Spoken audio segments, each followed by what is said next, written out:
tal? Bienvenidos a Tenemos que hablar, este espacio donde nos dedicamos unos minutos a reflexionar sobre cosas que nos ocurren a través de la política en general, pero no solamente para hablar de política, sino fundamentalmente de este recorte, este pedacito de la realidad que llamamos actualidad, tratando de profundizar un poquito en las razones que nos traen hasta aquí y que produce esto que llamamos realidad. En estos días, ustedes saben, hay un proceso en Europa muy potente que es la crisis griega, no porque se haya desarrollado en estos días, ya lleva varios años, pero sí lo que está ocurriendo ahora es que la discusión central gira en torno a los términos de un ajuste. Parecía, hace pocas semanas atrás lo hablábamos aquí mismo en este espacio, parecía que el tema del ajuste, que no es, digamos, es una palabra que significa ni más ni menos que apretar el cinturón de los ciudadanos para, en el caso de Grecia, poder cumplir con sus deudas, que superan muchísimo su capacidad de producción, es decir, está muy por debajo lo que produce Grecia en posibilidad de afrontar con sus propios recursos las deudas que tiene, y la discusión que giraba en torno a cómo afrontar esa deuda para poder salir de este atolladero que ya lleva varios años y poder reencaminar al país en la senda del crecimiento, de la producción, en principio de la inclusión. Estamos hablando de un país donde casi la mitad de su población está desempleada y que de esa porción de desempleo la gran mayoría son menores de 40 años, es decir, buena parte de la población joven de ese país no tiene trabajo, con todo lo que en términos sociales esto significa. Decíamos, bueno, lo que está ocurriendo en Grecia puede abordarse de distintas maneras. Se ha abordado en la Argentina particularmente en la comparación con el 2001, es decir, aquello que ocurrió en nuestro país, aquella explosión económico, política, social que ocurrió en el 2001 y el espejo, o espejado, mejor dicho, con la explosión social que se vive en estos días en Grecia. Pero se me ocurre que hay otra forma de mirarlo que tiene que ver con las lecciones que nuestros países, los países de la región, pueden aprender del proceso griego de cara a lo que viene. Porque lo que viene en la región es, en muchos casos, como va a ocurrir en la Argentina, el fin de un ciclo político encabezado por figuras que han reconstruido el tejido social, político y económico del país. En el caso de la Argentina, Néstor y Cristina Kirchner, también ocurrió en otros países. Ese final de la presencia de las figuras políticas que reconstruyeron la patria grande, por decirlo de algún modo, invita a una reflexión y a una sospecha, la posibilidad de que se intente una restauración conservadora. Y entonces vuelvo sobre lo que estaba planteando. ¿Qué cosas podemos aprender de lo que ocurre en Grecia para en tal caso ir generando anticuerpos ante una eventual restauración conservadora que, no tengan dudas, está en marcha? Hay tratados de libre comercio, tratados y acuerdos multilaterales de comercio que están avanzando en la reconstitución del tejido neoliberal, que ya sabemos cómo terminó en la Argentina, cómo terminó para América Latina a partir de su aplicación en los 70, 80 y 90. Para hablar de todos estos temas tenemos como invitado, un lujo de invitado, a Abraham Gak. Gracias por este rato con nosotros, director del Plan Fénix, quizás el colectivo de profesionales, de economistas que primero y más fuerte advirtió sobre los riesgos del neoliberalismo y alumbró un camino de salida cuando el neoliberalismo parecía que iba a estar de manera permanente en la Argentina. Estamos hablando de los 90. Y el discurso único instalado en el imaginario de la gente, porque eso está metido hábilmente en la cultura. Entonces, realmente se hace muy difícil modificar esas condiciones básicas, ¿no? Y usted señalaba lo de Grecia, y me parece muy interesante, Marcado. Yo empezaría con parece que en televisión hay que ser muy efectivo. Bueno, yo le diría que en el caso de Grecia es claramente, en esto no hay piedad. Claramente. La troika que maneja la política económica y la política europea, comandada por Alemania, no cabe ninguna duda, tiene muy en claro cuál es su rol, cuál es el rol que piensa asignar a cada uno de los países que le integran, y en este caso Grecia, que intenta un cambio. No hay que olvidar que Grecia hace 5 años que está haciendo un ajuste. Hace 5 años que está privatizando, cosas que conocemos bien. Está privatizando, está reduciendo pagos, la planta del Estado la está reduciendo, en fin, y comenzó a vender muchos de los bienes que los paró este gobierno, que tiene solo un año, tendrá, o tal vez sí, un ni poco siquiera menos. asumió en enero. Sí. Tiene un poco menos de un año, bastante menos, tiene medio año, casi 6 meses de modo que realmente Grecia sale en condiciones muy difíciles, muy débiles en esta negociación. Para Argentina y para América Latina, yo diría, esto es un claro aviso de que es el sistema financiero internacional que ha capturado países. Ha capturado Estados Unidos, ha capturado Inglaterra y está imponiendo condiciones. Ya no es una búsqueda de renta solo. Tiene poder y lo ejerce. O sea, y está dispuesto a modificar las condiciones, de modo que la lucha va a ser muy dura. Esto de los fondos buitres en el caso de la Argentina, pensar que es un grupo de usureros ansiosos de obtener rentas extraordinarias, no. Es la punta de lanza del sistema financiero que no le quiere perdonar a la Argentina de haber iniciado un camino que, por ejemplo, Grecia intentó seguir. Ahora, profesor, permítame y corríjame si esta analogía es una impertinencia. En los 70, 60, los movimientos revolucionarios de América Latina tenían una frase que era crece desde el pie. Y se me ocurre que una forma del capitalismo financiero global de evitar los malos ejemplos es matarlos desde el pie a las Grecia. Ahora, Grecia y Argentina están cumpliendo entonces ese mismo rol, digamos, de malos ejemplos, y la idea es que no se propaguen. No, primero yo creo que el peor ejemplo es el de la Argentina. La quita que logró, la negociación, la independencia, la soberanía, sobre todo la independencia en la decisión de políticas, no es algo que estaba en los planes del sistema. Para el sistema nosotros somos un sector que tiene que proveerle las materias primas, adquirirles el conocimiento, la industria, los bienes que necesitamos, que ellos nos van a vender. Y nosotros tenemos un rol definido. Cuando queremos ser otra cosa para poder ser alguien, es donde aparecen las dificultades.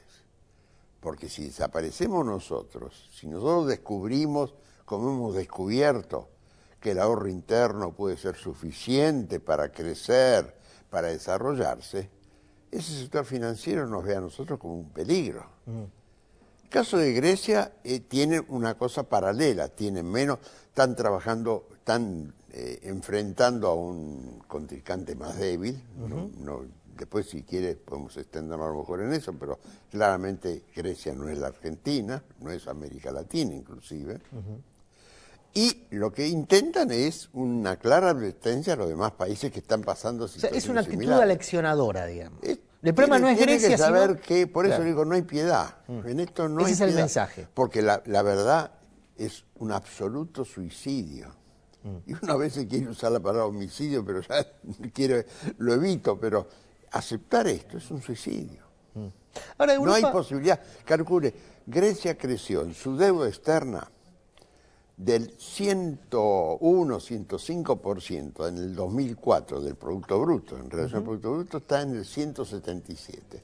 Si ahora toma, que lo están presentando porque se van a tomar un mes para decidir cómo hacen la reestructuración, le prestan otros 80.000. ¿A cuánto se va?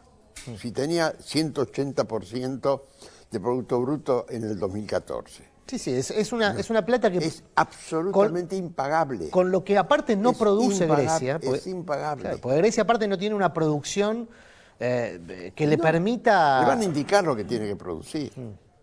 Porque aparte de esto, detrás de todo esto es una delegación de soberanía como país. enorme. Ahora, eso es lo que viene. Yo pude publicar en Tiempo Argentino tiempo atrás, Wikileaks reveló hace poco tiempo los estatutos de este plan TISA, que para la mayoría de las personas no está en su agenda, no sabe de qué se trata, pero estamos hablando de 53 países que están firmando un acuerdo para globalizar, para que las multinacionales de servicios, que son bancos, telefónicas y demás, puedan operar en todos los países sin regulaciones propias, es decir, homogeneizar las regulaciones de todos los países para que las multinacionales puedan operar en idénticas condiciones. Claro, los países no tienen las mismas condiciones unas con la otra, no es lo mismo Argentina que Estados Unidos, es una obviedad lo que estoy diciendo, pero parece que hay que repetir este tipo de obviedades porque esa homogeneización de reglas que planteaba el neoliberalismo con la depredación de recursos que eso implicó, se va a repetir por el lado de los servicios. Además, con la contradicción de sostener que el mercado, que actúa libremente frente a la competencia, competitivamente, es el mejor asignador de los recursos. Pero resulta que es falso todo esto. Es absolutamente falso. Ahora, es un discurso falso. Si es tan obvio que es falso, ¿por qué todavía en la tele, en los medios de comunicación, tienen tanta presencia las voces que defienden el libre mercado? Porque digamos? esos medios están al servicio del sistema. Bueno, Forman parte del sistema.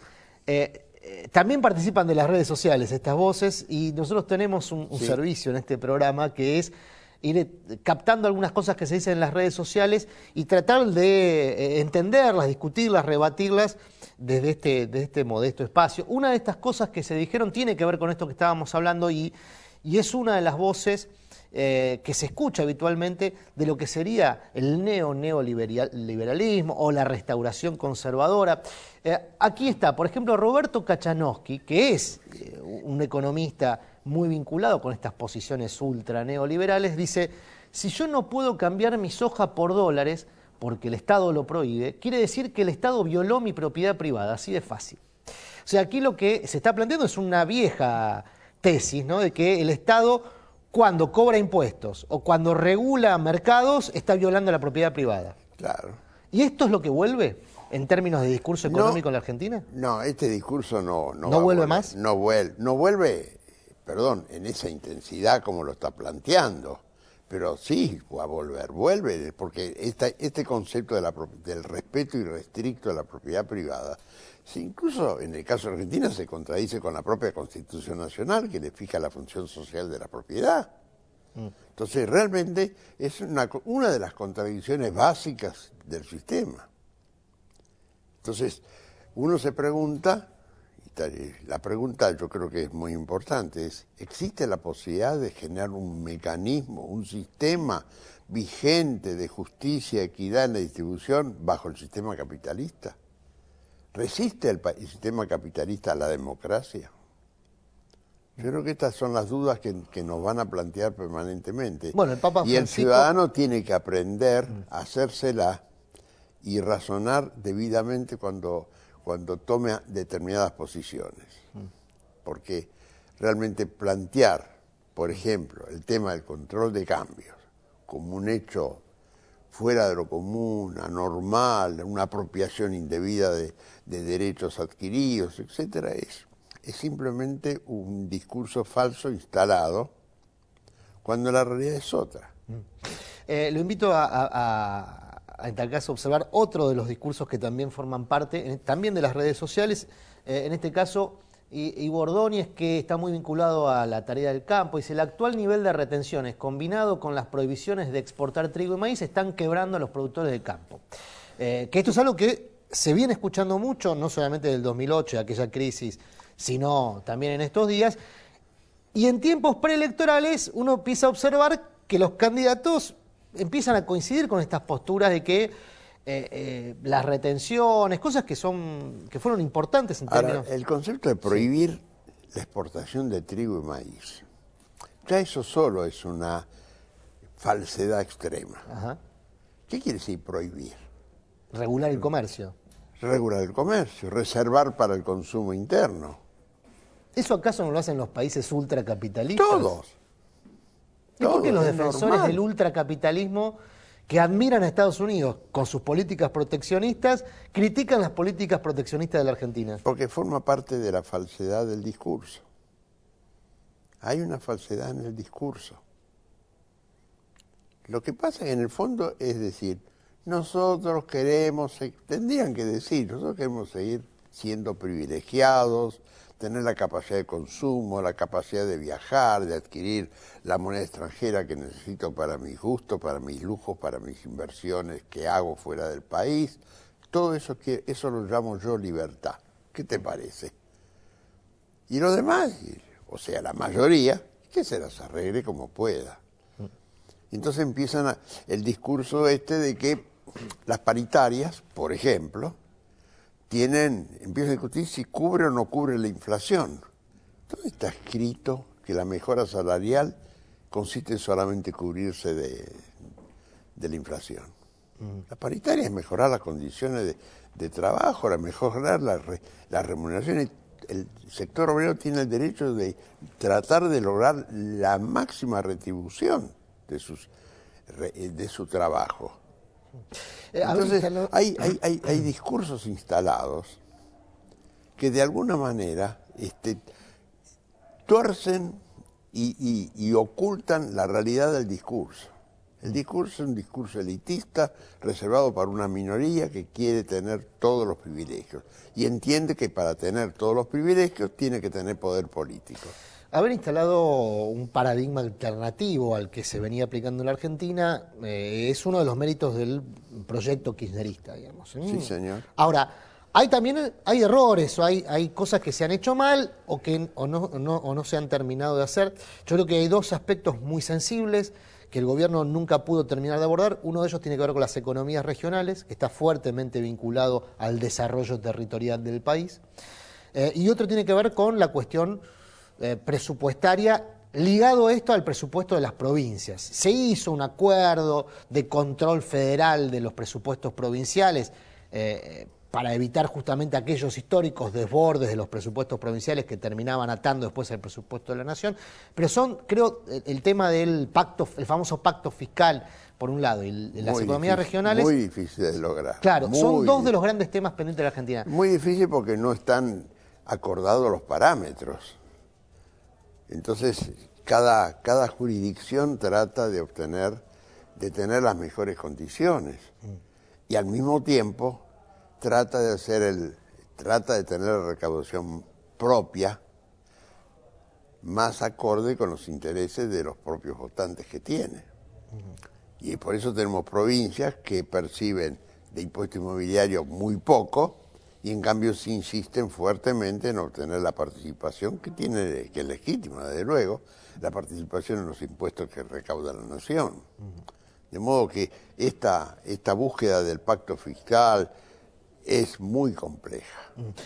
Y hay que crear algunos mecanismos. Lo que sigue, no hay que abandonar esta historia, pero hay que tratar de evitar que se transforme en una herramienta que maneja el poder central discriminadamente, pero al mismo tiempo también evitar la concepción de que la provincia, la jurisdicción es la que merece todos los recursos y la nación que se los arregle como pueda. Eso claramente tenemos. Y tenemos situaciones muy particulares. A las provincias se les trasladó el sistema educativo, el sistema de salud, y eso ha hecho, ¿qué ha hecho? Ha hecho una mejora en el manejo de los dos sistemas, pero al mismo tiempo la generación de salud de primera, salud de segunda, salud de tercera, y en educación exactamente lo mismo. Entonces, realmente hay que buscar mecanismos de participación, de coparticipación. No alcanza con los encuentros, digamos, federales, en la cual van los ministros respectivos y acuerdan política. No basta con eso. No basta con eso. Quizás estos sean los grandes temas de la economía que viene, que están afuera de la agenda de la política de coyuntura. Y tenemos, claro, las asignaturas pendientes. Desde luego, todavía seguimos retocando la ley del sistema tributario con parcialidades. No lo resolvemos en definitiva. No lo resolvemos en definitiva. Y no creo que sea muy difícil resolverlo en definitiva. tenemos también circunstancias muy particulares. La Constitución 94 le dio la propiedad del subsuelo a las jurisdicciones, con lo cual las provincias llegan a acuerdos con entidades privadas dedicadas a la extracción de su subsuelo, sin que haya realmente un control. Con la creación de YPF se empujó una ley que modifica un poco eso. Indudablemente, pero requirió un esfuerzo extraordinario y se hacía muy difícil discutir la importancia de una YPF nacional.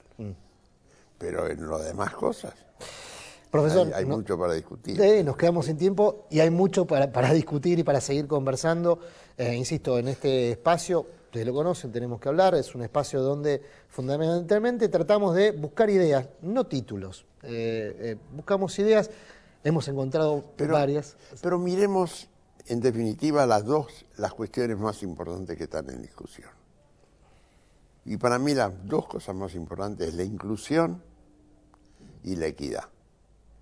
Miremos quién propone y quién proyecta mejores soluciones en equidad y en la distribución, lógicamente. Muchas gracias, Abraham, por este rato. Gracias a ustedes por estar ahí. Nos vemos en el próximo Tenemos que Hablar.